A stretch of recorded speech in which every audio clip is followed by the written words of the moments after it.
back on track. All right.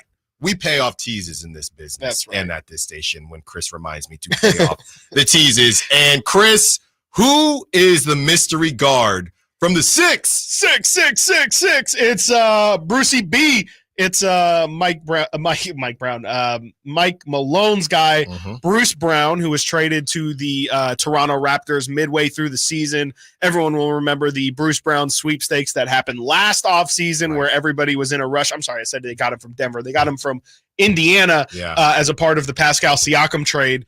And, Bruce Brown was a player who, especially coming off that championship, I could not have been banging a drum louder for a person than Bruce Brown. He was the ultimate glue guy on that championship Nuggets team and just came in and did all the dirty work. And he's done that for a couple years, spent some time in Brooklyn. He played him at the 4 when he was with KD. So he's kind of like he's really like a souped up GP2 is how I view him. And he got paid like it last offseason. He signed a 2-year I believe, I don't know what the grand total was, but he's making $25 million or $23 million this year. He made $22 million last year.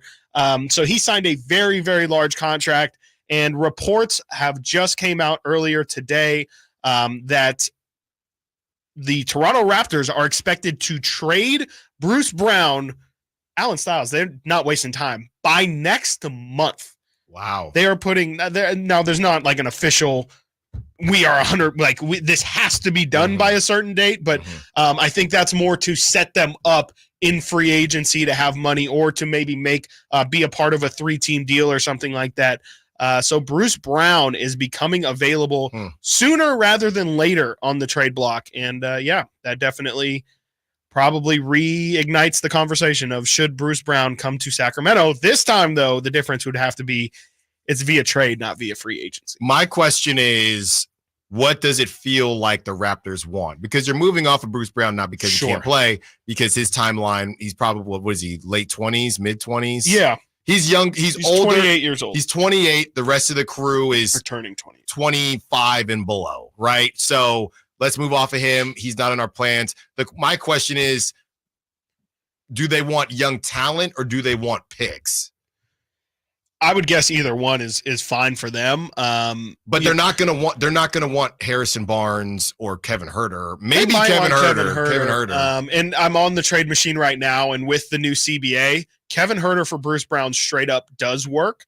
But to your point, I don't know why Toronto would accept just that as their offer. I don't I think Toronto is in a weird spot where I think they're trading Bruce Brown only because they view it as a good asset, and that they're more saying we're not trying to win anything, and we understand that there are teams out there that would trade for Bruce Brown because they feel like they are Bruce Brown away from contention. Right. It's not that, like you said, it's not that they don't like Bruce Brown. It's more of just the fact that it makes a whole lot of sense for us to trade him. So they might just take whatever is the best offer. It might not be that they're specifically looking for picks or for young players or for even established players. It could just be we're looking to field offers. Whatever is thrown at us that is the best, because you could definitely argue that's a team that needs shooting desperately. I don't see why they would turn down a Kevin Huerter contract that still has a couple more years on it